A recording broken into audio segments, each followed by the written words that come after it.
વાગરા દહેજ માર્ગ ઉપર પખાજણ ગામ નજીકથી ગેરકાયદેસર માટી વહન કરતા ડમ્પરને વાગરા નાયબ મામલતદારે ઝડપી પાડીને વાગરા પોલીસને સોંપ્યા હતા, જેથી ગેરકાયદેસર માટી ખનન કરતા તત્વોમાં રીતસરનો ફફડાટ વ્યાપી જવા પામ્યો છે.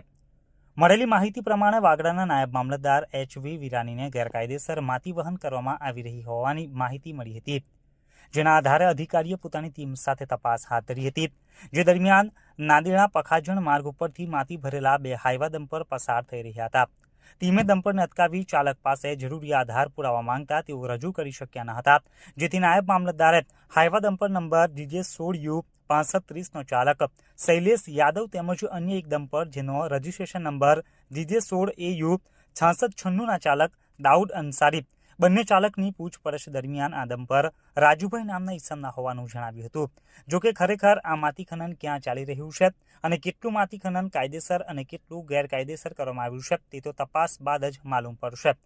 પરંતુ હાલ તો નાયબ મામલતદારે બંને હાઈવા ડમ્પરને જપ્ત કરી વાગરા પોલીસને સોંપ્યા હતા. વાગરા પોલીસે બંને વાહનો કબજે લઈને જરૂરી કાર્યવાહી હાથ ધરી હતી. ઉલ્લેખનીય છે કે ચોમાસું પૂરું થતાની સાથે જ ભૂમાફિયાઓ સક્રિય બનતા હોય છે અને બેફામ માટી ખનન કરી સરકારી તિજોરીને મોટું નુકસાન પહોંચાડતા હોય છે. ત્યારે હાલ તો આ કાર્યવાહીને લઈને પંથકના ભૂમાફિયાઓમાં ભારે ફફડાટ ફેલાઈ ગયો છે.